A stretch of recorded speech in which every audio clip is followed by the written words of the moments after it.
Chapter 19. The Chariot Race ends with a bang.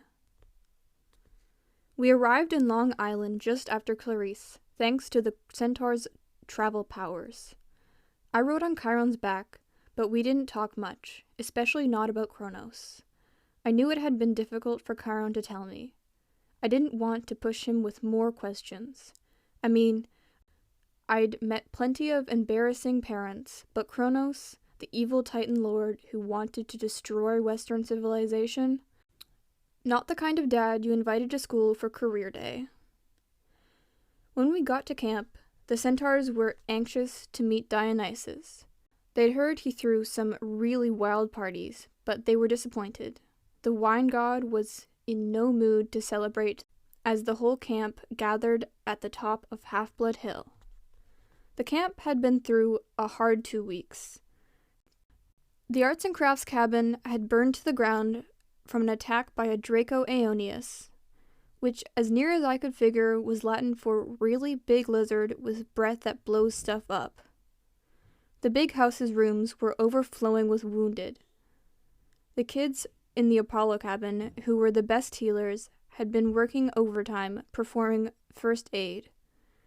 Everybody looked wary and battered as we crowded around Thalia's tree. The moment Clarice draped the golden fleece over the lowest bough, the moonlight seemed to brighten, turning from gray to liquid silver. A cool breeze rustled in the branches and rippled through the grass, all the way into the valley. Everything came into sharper focus. The glow of the fireflies down in the woods, the smell of the strawberry fields, the sound of the waves on the beach. Gradually, the needles on the pine tree started turning from brown to green. Everybody cheered. It was happening slowly, but there could be no doubt. The fleece's magic was seeping into the tree, filling it with new power and expelling the poison.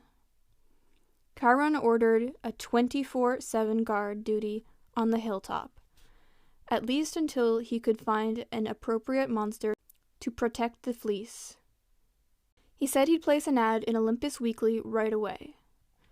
In the meantime, Clarice was carried on her cabin mate's shoulders down to the amphitheater, where she was honored with a laurel wreath and a lot of celebrating around the campfire. Nobody gave Annabeth or me a second look. It was as if we'd never left. In a way, I guess that was the best thank you anyone could give us, because if they admitted we'd snuck out of camp to do the quest, they'd have to expel us. And really, I didn't want any more attention. It felt good to be just one of the campers for once. Later that night, as we were roasting s'mores and listening to the Stoll brothers tell us a ghost story about an evil king who was eaten alive by demonic breakfast pastries, Clarice shoved me from behind and whispered in my ear, "Just because you were cool one time, Jackson, don't think you're off the hook with Ares. I'm still waiting for the right opportunity to pulverize you." I gave her a grudging smile. "What?" she demanded. "Nothing," I said. "Just good to be home." The next morning, after the party ponies headed back to Florida, Chiron made a surprise announcement. The chariot races would go ahead as scheduled. We'd all figured they were history now that Tantalus was gone, but completing them did feel like the right thing to do, especially now that Chiron was back and the camp was safe. Tyson wasn't too keen on the idea of getting back in a chariot after our first experience, but he was happy to let me team up with Annabeth. I would drive, Annabeth would defend, and Tyson would act as our pit crew. While I worked with the horses, Tyson fixed up Athena's chariot and added a whole bunch of special modifications. We spent the next 2 days training like crazy. Annabeth and I agreed that if we won, the prize of no chores for the rest of the month would be split between our 2 cabins. Since Annabeth had more campers, they would get most of the time off, which was fine by me. I didn't care about the prize. I just wanted to win. The night before the race, I stayed late at the stables. I was talking to our horses, giving them one final brushing, when somebody right behind me said, "Fine animals, horses. Wish I had thought of them." A middle-aged guy in a postal carrier outfit was leaning against the stable door. He was slim, with curly black hair under his white pith helmet, and he had a mailbag slung over his shoulder. "Hermes?" I stammered. "Hello, Percy. Don't recognize me without my jogging clothes?" I wasn't sure whether I was supposed to kneel or buy stamps from him or what. Then it occurred to me why he must be here. "Oh, listen, Lord Hermes, about Luke." The god arched his eyebrows. We saw him, all right," I said, "but you weren't able to talk sense into him." "Well, we kind of tried to kill each other in a duel to the death."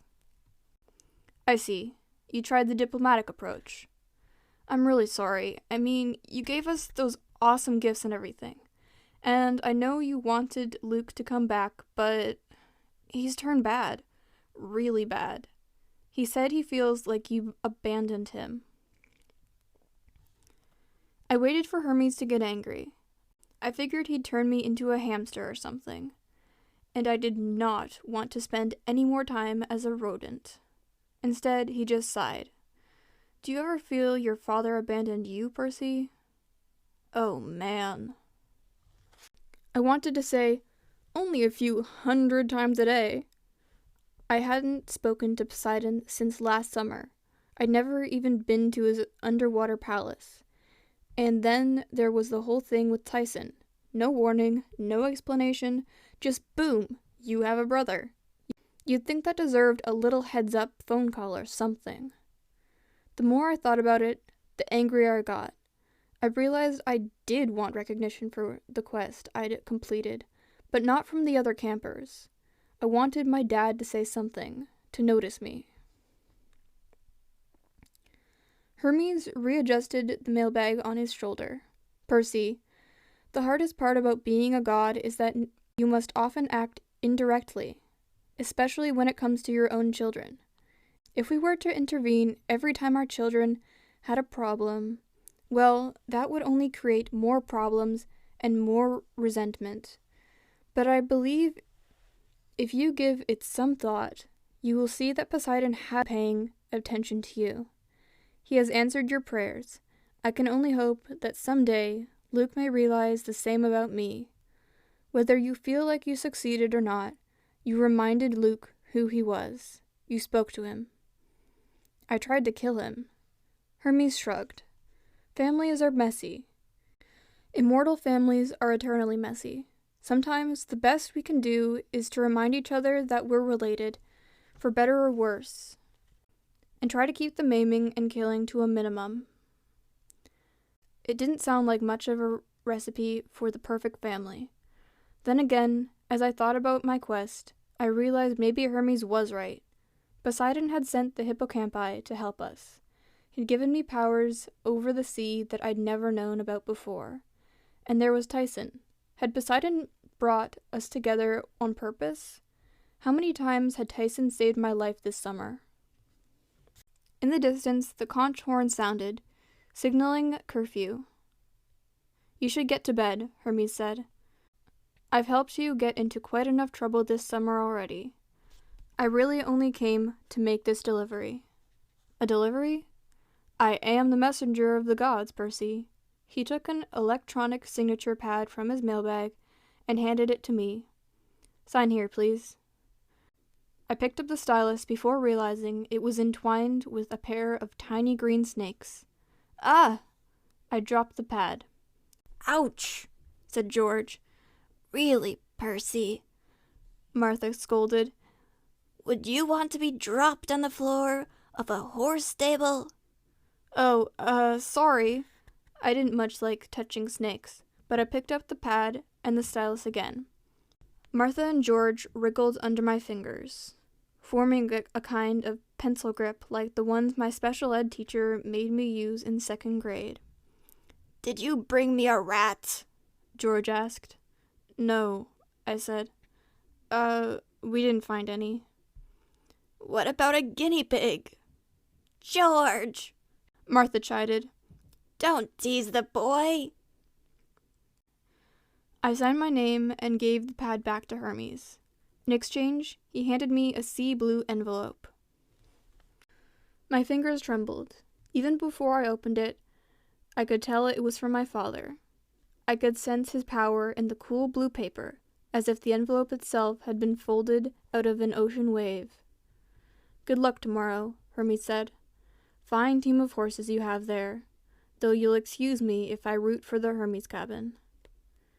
And don't be too discouraged when you read it, dear, Martha told me. He does have your interests at heart. What do you mean? I asked. Don't mind her, George said. And next time, remember snakes work for tips. Enough, you two, Hermes said. Goodbye, Percy. For now. Small white wings sprouted from his pith helmet. He began to glow, and I knew enough about the gods to avert my eyes before he revealed his true divine form. With a brilliant white flash, he was gone, and I was alone with the horses. I stared at the blue envelope in my hands. It was addressed in strong but elegant handwriting I'd seen once before, on a package Poseidon had sent me last summer. Percy Jackson. C.O. Camp Half-Blood, from Road 3.141, Long Island, New York, 11954. An actual letter from my father. Maybe he'd tell me I'd done a good job getting the fleece. He'd explain about Tyson, or apologize for not talking to me sooner. There were so many things that I wanted that letter to say. I opened the envelope and unfolded the paper. 2 simple words were printed in the middle of the page. Brace yourself. The next morning, everybody was buzzing about the chariot race, though they kept glancing nervously toward the sky. It was a beautiful summer day, with blue sky and plenty of sunshine. The camp had started to look the way it should look. The meadows were green and lush. The white columns gleamed on the Greek buildings. Dryads played happily in the woods. And I was miserable. I'd been lying awake all night, thinking about Poseidon's warning. Brace yourself. Like they expected to see Stymphalian birds gathering. None did. I mean, he goes to the trouble of writing a letter, and he writes 2 words.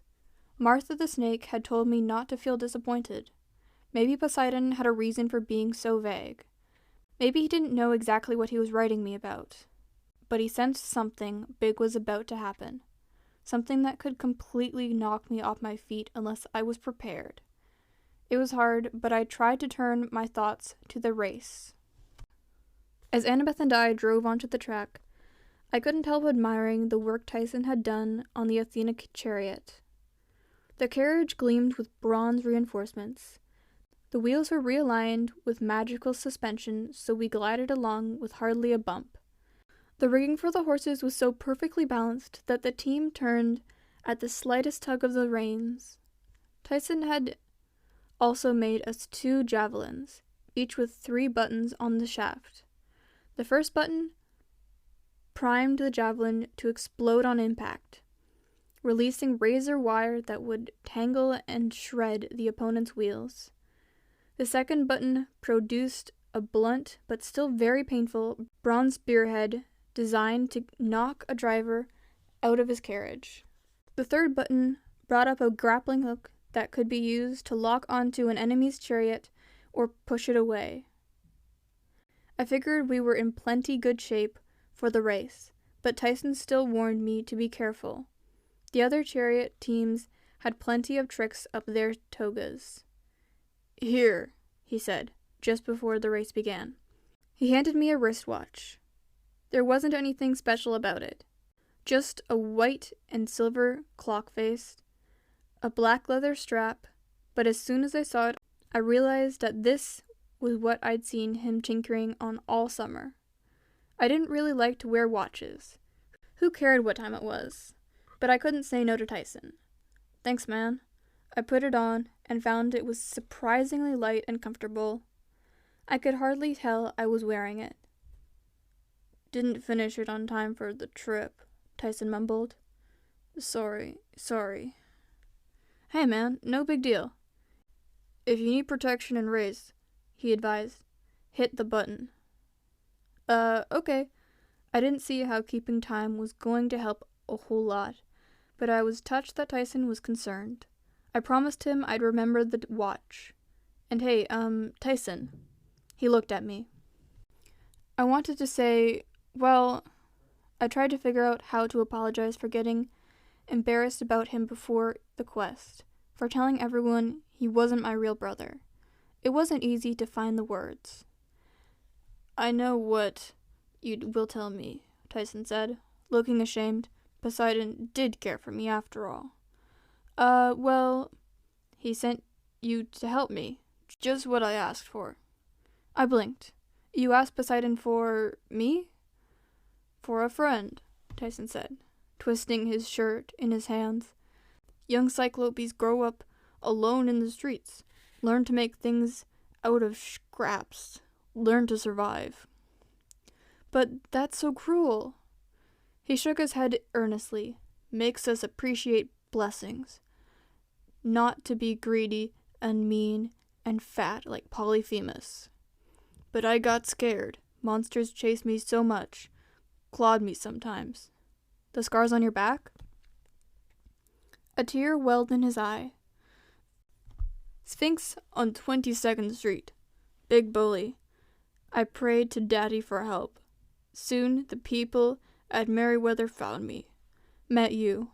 Biggest blessing ever. Sorry I said Poseidon was mean. He sent me a brother. I stared at the watch that Tyson had made me. Percy, Annabeth said, come on. Chiron was at the starting line, ready to blow the conch. Tyson, I said. Go, Tyson said. You will win. Yeah. Okay, big guy. We'll win for you. I climbed on board the chariot and got into position just as Chiron blew the starting signal. The horses knew what to do. We shot down the track so fast I would have fallen out if my arms hadn't been wrapped in the leather reins. Annabeth held on tight to the rail. The wheels glided beautifully as we took the first turn, a full chariot length ahead of Clarice, who was busy trying to fight off a javelin attack from the Stoll brothers in the Hermes chariot. We've got him, I yelled, but I spoke too soon. Incoming, Annabeth yelled. She threw her first javelin in grappling hook mode, knocking away a lead-weighted net that would have entangled us both. Apollo's chariot had come up on our flank. Before Annabeth could rearm herself, the Apollo warrior threw a javelin into our right wheel. The javelin shattered, but not before snapping some of our spokes. Our chariot lurched and wobbled. I was sure the wheel would collapse altogether, but we somehow kept going. I urged the horses to keep up the speed. We were now neck and neck with Apollo. Hephaestus was coming up close behind. Ares and Hermes were falling behind, riding side by side as Clarice went sword on javelin with Connor Stoll. If we took one more hit to our wheel, I knew we would capsize. You're mine, the driver from Apollo yelled. He was a first-year camper. I didn't remember his name, but he sure was confident. Yeah, right, Annabeth yelled back. She picked up her second javelin, a real risk considering we still had one full lap to go, and threw it at the Apollo driver. Her aim was perfect. The javelin grew a heavy spear point just as it caught the driver in the chest, knocking him against his teammate and sending them both toppling out of their chariot in a backward somersault. The horses felt the reins go slack and went crazy, riding straight for the crowd. Campers scrambled for cover as the horses leaped over the corner of the bleachers and the golden chariot flipped over. The horses galloped back toward their stable, dragging the upside-down chariot behind them. I held our own chariot together through the second turn, despite the groaning of the right wheel. We passed the starting line and thundered into our final lap. The axle creaked and moaned. The wobbling wheel was making us lose speed. Even though the horses were responding to my every command, running like a well-oiled machine, the Hephaestus team was still gaining. Beckendorf grinned as he pressed a button on his command console. Steel cables shot out of the front of his mechanical horses, wrapping around our back rail. Our chariot shuddered as Beckendorf's winch system started working, pulling us backward while Beckendorf pulled himself forward. Annabeth cursed and drew her knife. She hacked at the cable, but they were too thick. "Can't cut 'em!" she yelled.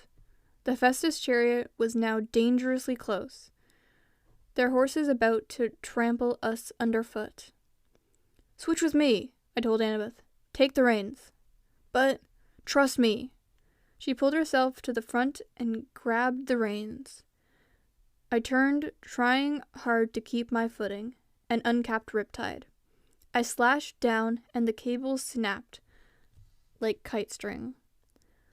We lurched forward, but Beckendorf's driver just swung his chariot to our left and pulled up next to us. Beckendorf drew his sword. He slashed at Annabeth, but I parried the blade away. We were coming up on the last turn. We'd never make it. I needed to disable the Hephaestus chariot and get it out of the way, but I had to protect Annabeth too. Just because Beckendorf was a nice guy didn't mean he wouldn't send us both into the infirmary if we let our guard down. We were neck and neck now, Clarice coming up from behind, making up for lost time. "See ya, Percy," Beckendorf yelled. "Here's a little parting gift." He threw a leather pouch into our chariot. It stuck to the floor immediately and began billowing green smoke. "Greek fire!" Annabeth yelled. I cursed. I'd heard stories about what Greek fire could do. I figured we had maybe 10 seconds before it exploded. "Get rid of it!" Annabeth shouted. But I couldn't. Hephaestus's chariot was still alongside, waiting until the last second to make sure their little present blew up. Beckendorf was keeping me busy with his sword. If I let my guard down long enough to deal with the Greek fire, Annabeth would get sliced and we'd crash anyway. I tried to kick the leather pouch away with my foot, but I couldn't. It was stuck fast. Then I remembered the watch. I didn't know how it could help, but I managed to push the stopwatch button. Immediately, the watch changed. It expanded, the metal rim spiraling outward like an old-fashioned camera shutter.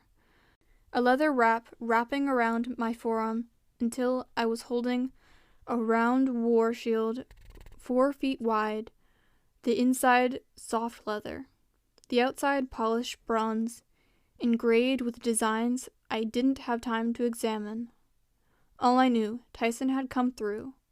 I raised the shield, and Beckendorf's sword clanged against it. His blade shattered. "What?" he shouted. "How?" He didn't have time to say more because I knocked him in the chest with my new shield and sent him flying out of his chariot, tumbling in the dirt.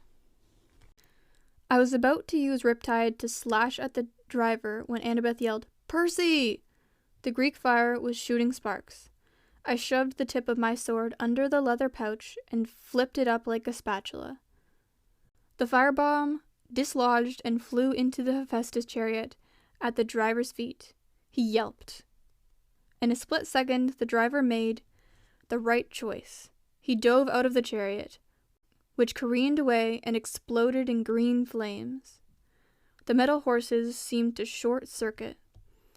They turned and dragged the burning wreckage back toward Clarice and the Stoll brothers, who had to swerve to avoid it. Annabeth pulled at the reins for the last turn. I held on, sure we would capsize, but somehow she brought us through and spurred the horses across the finish line. The crowd roared. Once the chariot stopped, our friends mobbed us. They started chanting our names, but Annabeth yelled over the noise, "Hold up, listen! It wasn't just us." The crowd didn't want to be quiet, but Annabeth made herself heard. We couldn't have done it without somebody else. We couldn't have won this race, or gotten the fleece, or saved Grover, or anything. We owe our lives to Tyson, Percy's brother, I said, loud enough for everybody to hear. Tyson, my baby brother. Tyson blushed. The crowd cheered. Annabeth planted a kiss on my cheek. The roaring got a lot louder after that. The entire Athena cabin lifted me and Annabeth and Tyson onto their shoulders and carried us toward the winner's platform, where Chiron was waiting to bestow the laurel wreaths.